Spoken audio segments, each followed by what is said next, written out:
काशीपुर गांव में हरिलाल नाम का एक बूढ़ा आदमी रहता था। वह अपने गांव के जमींदारों में से सबसे अमीर जमींदार था, लेकिन वह बिल्कुल सादे कपड़ों में रहता था और इसका एक बेटा बिरजू भी था।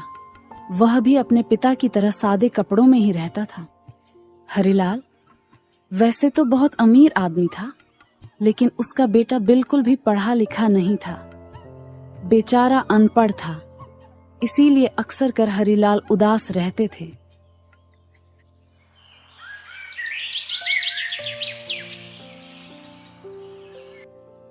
एक दिन हरिलाल और उसका बेटा अपने घर में खड़े थे। तभी हरिलाल उससे कहता है, बेटा बिरजू, तुम श्यामलाल के पास चले जाओ और उससे कहना कि इस महीने का सारा हिसाब बराबर करके एक पर्चा बना दे और उसे पर्चे को तुम मेरे पास लेकर आना। नहीं पिताजी, आप खुद चले जाइए, मैं वहां नहीं जा सकता। बेटा, तुम श्यामलाल के पास क्यों नहीं जाना चाहते? क्या वह तुमसे कुछ कहता है या फिर तुमसे कुछ पैसे मांगता है? अगर ऐसी बात हो तो तुम मुझे अभी बताओ, मैं उसे डांटूंगा। देखो पिताजी, ऐसी कोई बात नहीं है। श्यामलाल मुझसे कभी पैसे नहीं मांगता है और ना ही मुझसे कुछ कहता है। लेकिन पिताजी, मैं जब भी वहां आपका हिसाब कराने के लिए जाता हूं तो वहां खड़े लोग मुझ पर हंसते हैं और एक दूसरे को बताते हैं कि यह देखो, अनपढ़ आ गया। पिताजी, मैं अनपढ़ हूं, इसीलिए लोग मेरा मजाक उड़ाते हैं। इसीलिए मैं वहां नहीं जाना चाहता। कृपया करके आप खुद चले जाइए। देखो बेटा, अगर तुम ऐसा ही सोचते रहोगे तो कल को मैं नहीं रहूंगा, तो तुम इस कारोबार को कैसे चला पाओगे? बेटा, तुम अभी से ही हिम्मत जुटाओ, तभी आगे तुम एक कारोबार संभाल सकते हो। पिताजी, आप कुछ भी कहो, मैं वहां जाने वाला नहीं हूं, क्योंकि अगर मैं वहां जाऊंगा तो लोग मेरा मजाक उड़ाएंगे और मुझे यह बिल्कुल पसंद नहीं है। पिताजी, मेरी बात को समझने की कोशिश करो कि आखिर में क्यों नहीं जा रहा। इतना कहकर बिरजू पर पटकता हुआ गुस्से में चला जाता है। हरिलाल अपने बेटे की सारी परेशानी समझता था। वह जानता था कि गांव वाले उसे कितना परेशान करते हैं, इसीलिए वह इतना परेशान और उदास रहता है और उनके सामने जाने की हिम्मत नहीं करता। अरे, मैं अपने बेटे की परेशानी को समझता हूं, लेकिन मैं सोचता हूं कि यह उन लोगों के सामने जाने की हिम्मत जुटाए ताकि यह उनके सामने बात कर सके और उनको समझा सके कि वह उसे अनपढ़ ना कहें। लेकिन मैं अपने बेटे को इस हाल में छोड़ भी तो नहीं सकता, क्योंकि आज मैं जिंदा हूं और अगर कल को मुझे कुछ हो गया तो ये बेचारा क्या करेगा? हरिलाल अपने बेटे की परेशानी को सुलझाने की सोच में डूबा हुआ था। तभी वहां इसका एक दोस्त आता है और वह हरिलाल से कहता है, अरे हरिलाल भाई, किस सोच में डूबे हुए हो? तुम तो मुझे ऐसे दिखाई दे रहे हो कि तुम कहीं गहराई वाली सोच में डूबे हुए थे। हाँ भाई, मैं बहुत गहरी सोच में डूबा हुआ था। अरे, मेरा बेटा बिरजू बेचारा अनपढ़ है, इसलिए हमारे गांव के लोग उसे तंग करते हैं और उसका मजाक उड़ाते हैं। मेरा बेटा उन लोगों के सामने जाने में बहुत कतराता है और मैं यही सोच रहा था कि इसको कैसे भी करके उनके सामने बात करने का तरीका बताऊं। हाँ, ये बात तो बिल्कुल गलत है। गांव वाले तुम्हारे बेटे के साथ ये गलत व्यवहार करते हैं, लेकिन छोड़ो उन बातों को, और मैं यहां एक खास बात बताने के चक्कर में आया हूं।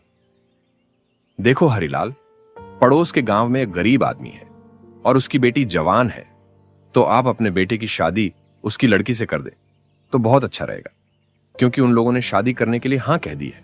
बस अगर आप अपने बेटे की शादी उससे करना चाहो तो आप भी हां कर दो, तो यह रिश्ता पक्का हो जाएगा। अरे, ये तो बहुत अच्छी बात है और मेरी तरफ से भी हां है। मैं अपने बेटे की शादी करने के लिए तैयार हूं। अरे, किस्मत ऐसी होती है कि खुद चलकर शादी करने की बात हो रही है। और जब मैं इधर उधर गया तो सबने मेरे बेटे को अनपढ़ कहकर रिश्ता पक्का नहीं किया। चलो ठीक है, अब मैं अपनी बेटी की शादी उसकी लड़की से कर दूंगा। बस अब तारीख पक्की की जाए। हाँ भाई, ठीक है, लेकिन एक बार अपने बेटे से भी पूछ लेना कि वह उस लड़की से शादी करेगा भी या नहीं। कहीं ऐसा ना हो कि तुम शादी करने के लिए हां कर दो और तुम्हारा बेटा बाद में मना करे, और यह सब इज्जत की बातें होती हैं। और इनमें बहुत संभल कर काम करना पड़ता है भाई। हाँ भाई, यह बात तो तुम बिल्कुल ठीक कह रहे हो। मैं आज शाम को अपने बेटे से उसकी शादी के बारे में बात कर लूंगा। लेकिन तुम भी उन लोगों को बता देना कि मेरा बेटा बेचारा अनपढ़ है, लेकिन धन संपत्ति की कोई कमी नहीं है। हाँ भाई, तुम भी बिल्कुल सही बात कह रहे हो, लेकिन तुम्हारा बेटा अनपढ़ है, ये बात उन्हें पहले से ही पता है। और उन लोगों ने ये कहा है कि मेरी बेटी को इतना अच्छा परिवार मिलेगा और उन्हें कुछ नहीं चाहिए, बस उनकी बेटी यहां खुश रहनी चाहिए। इसका मतलब उधर से रिश्ता पूरा पक्का है। तो भाई, इधर से भी रिश्ता पूरा पक्का ही समझो, क्योंकि मेरा बेटा मेरी बातों को नहीं टालेगा।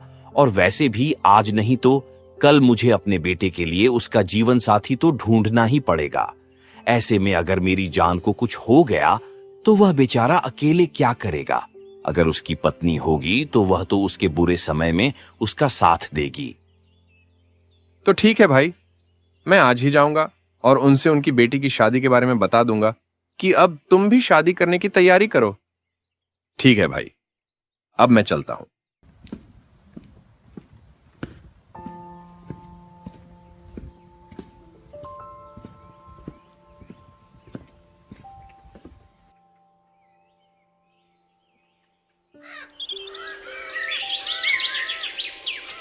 कुछ ही दिनों में बिरजू की शादी हो जाती है और उसकी शादी कुंती नाम की लड़की से होती है। कुंती बहुत ही खूबसूरत, समझदार और चालाक थी, लेकिन बिरजू अनपढ़ होने के कारण उससे बात तक नहीं करता था।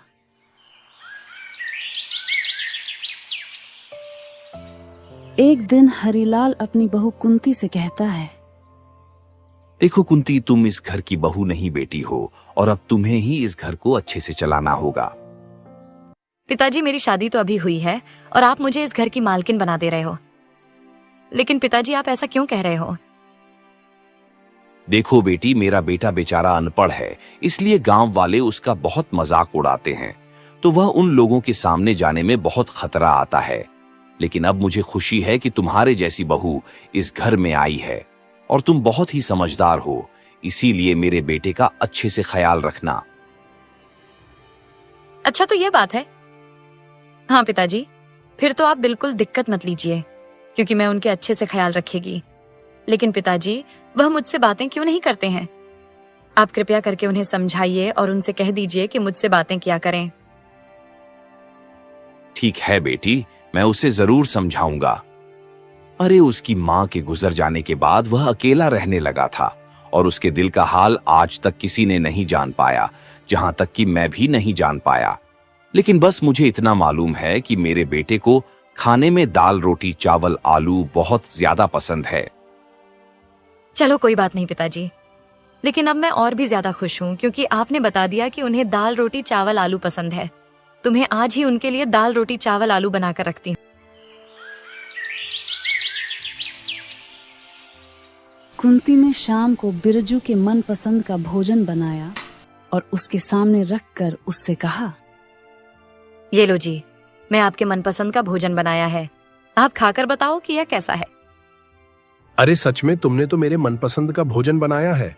कुंती, तुम्हारा बहुत बहुत धन्यवाद। लेकिन तुम यह बताओ कि तुम्हें कैसे पता कि मुझे दाल चावल रोटी आलू पसंद है?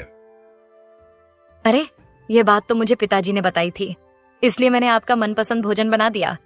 लेकिन आप मुझे धन्यवाद क्यों कह रहे हो? अरे, मैं आपकी पत्नी हूं तो आपके लिए हर काम कर सकती हूँ। कुंती, मैं क्या बताऊं कि मैंने आज तक किसी से बात नहीं की है, क्योंकि मेरे अनपढ़ होने के कारण मेरा कोई दोस्त नहीं बना। पिताजी की इतनी इज्जत होने के बावजूद भी लोगों ने मेरा हर समय मजाक उड़ाया है। लेकिन अब मुझे समझ में नहीं आ रहा है कि मैं तुमसे कैसे और क्या बातें करूं। देखो, कोई बात नहीं, आज तक आपका सब लोगों ने मजाक उड़ाया है, लेकिन मुझे आपके अनपढ़ होने का कोई दुख नहीं है, क्योंकि मुझे एक अच्छा और सच्चा जीवन साथी चाहिए था, तो तुम मुझे मिल गए। बस अब मैं सारे जीवन भर आपकी सेवा करूंगी। कुंती, मुझे बहुत खुशी है कि तुम जैसे पत्नी मुझे मिली है। अरे, मेरी माँ के गुजर जाने के बाद मैं खुद को आज तक अकेला महसूस करता था, लेकिन अब जब मैंने तुमसे बातें की तो मुझे बहुत अच्छा लगा, क्योंकि जब मैं अपनी माँ से ऐसी बातें करता था तो बहुत अच्छा लगता था।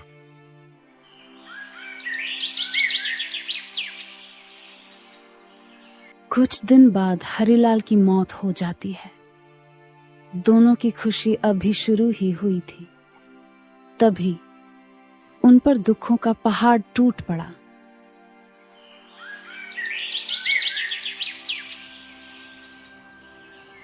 एक दिन बिरजू उदास होकर अपने पिताजी के कमरे में बैठा हुआ था। तभी कुंती उसको समझते हुए उससे कहती है,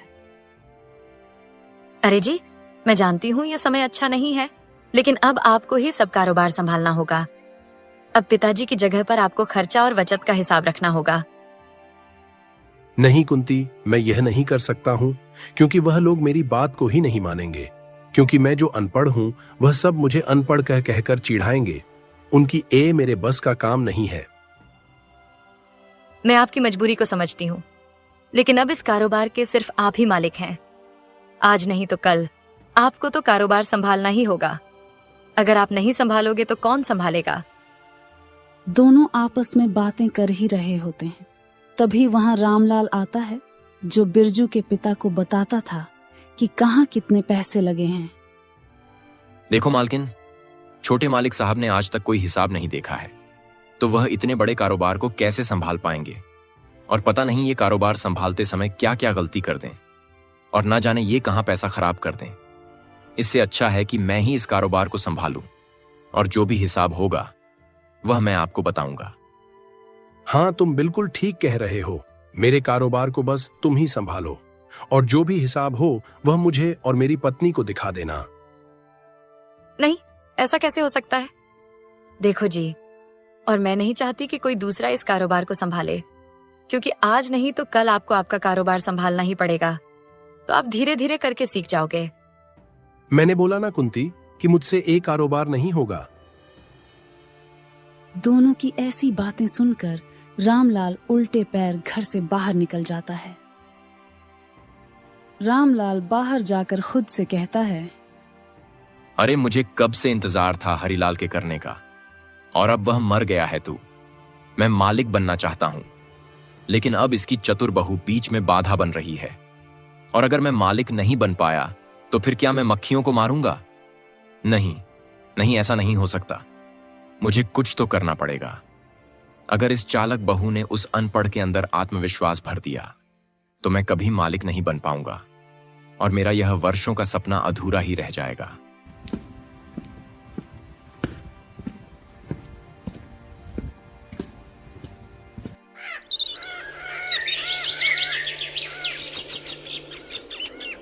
अगले दिन सुबह होते ही रामलाल फिर से बिरजू के घर आता है, और रामलाल को अपने पास देखकर बिरजू उससे बहता है। क्या हुआ रामलाल जी, आप इतनी सुबह सुबह यहाँ कैसे आए हो? क्या कोई बात हुई है या फिर और कुछ है? नहीं, कोई खास बात नहीं है। मैं बस आपसे यह कहने के लिए आया था कि आपने अभी तक कोई काम नहीं संभाला है, तो आप ऐसा करो कि कुंती बहू को काम संभालने की जिम्मेदारी दे दो, ताकि जब आपकी पत्नी कम संभालेगी तब आप दोनों को एक दूसरे पर भरोसा होगा। कुंती बहुत समझदार थी, इसलिए वह रामलाल की चाल तुरंत समझ जाती है। वह सोचती है कि रामलाल बिरजू और मेरे बीच एक दीवार खड़ी करना चाहते हैं, जिससे कि बिरजू जी भड़क जाएं और सारा काम रामलाल को ही संभालने दें। नहीं नहीं, ऐसा कैसे हो सकता है? अरे जब तक बिरजू जी है तब तक यही काम संभालेंगे, और अब तक इन्होंने काम इसलिए नहीं संभाला था। पिताजी काम संभालते थे, और आपके होते हुए बेटा कैसे काम संभाल सकता है? और आज नहीं तो कल एक काम तो खुद संभालेंगे ही। अच्छा कुंती, बहुत तुमने ठान लिया है कि आखिर बिरजू मालिक ही काम को संभालेंगे। चलो कोई बात नहीं, वह आप दोनों का आपसी मामला है, उसमें मैं कुछ नहीं कर सकता।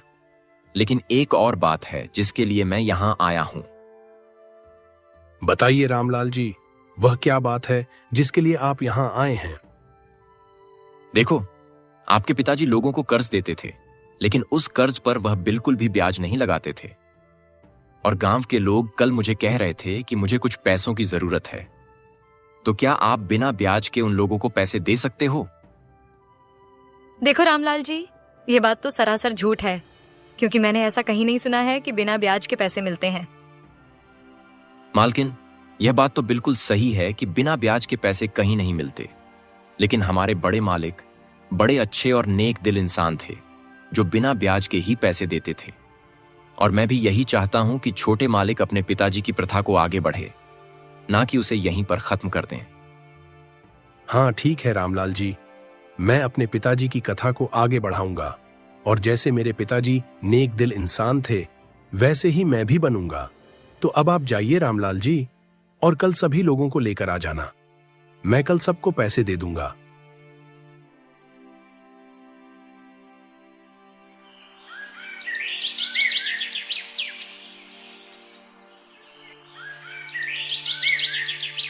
अगले दिन सुबह होते हैं, रामलाल कई लोगों को लाकर बिरजू के सामने खड़ा कर देता है। मालिक ये है, बोलो जिन्हें पैसों की जरूरत है तो कृपया करके आप इन लोगों को पैसे दे दो। मालिक, आप बहुत नेक और अच्छे दिल इंसान हैं। आपके पिता ने हम लोगों की बहुत मदद की है और अब हम लोगों को और पैसों की जरूरत है, तो कृपया करके आप हम लोगों को पैसे दे दो। हाँ, पैसे तो आप लोगों को मिल जाएंगे, लेकिन आप लोग पहले ये बताइए कि आप लोगों को पैसे किस काम के लिए चाहिए। मालकिन, मुझे अपनी पत्नी का इलाज करवाना है और किशोर भाई को अपनी बेटी की शादी करनी है और भगवत भाई को अपना घर बनवाना है, क्योंकि कुछ दिनों बाद बारिश आने वाली है। बस हम लोगों को इसीलिए पैसे चाहिए। हाँ, तुम लोगों को पैसे तो मिल जाएंगे, लेकिन तुम लोगों को ब्याज नहीं देना होगा। लेकिन तुम्हें अपना घर हमारे पास गिरवी रखना होगा, तभी आप लोगों को पैसे दिए जाएंगे। नहीं नहीं, हम लोग अपना घर तुम्हारे पास गिरवी नहीं रख सकते। और रामलाल, तुम तो कह रहे थे कि हम लोगों को फ्री में पैसे मिलेंगे, कोई चीज गिरवी नहीं रखनी होगी। अरे तुमने हम लोगों को झूठ बताया था। उसे आदमी की बात सुनकर दोनों समझ जाते हैं कि रामलाल की चाल थी कि हम लोगों से पैसे हड़प लें। फिर गुस्से में आकर बिरजू रामलाल से कहता है, धोखेबाज गद्दार रामलाल, चला जा यहां से और कल से कम पर आने की कोई जरूरत नहीं है। अरे तूने हमारे साथ गद्दारी की है और इन विचारों को पैसों का लालच देकर झूठ बुलवाने के लिए यहां लाया था। जहां चला जा यहां से, नहीं तो इन्हीं लोगों से कहकर।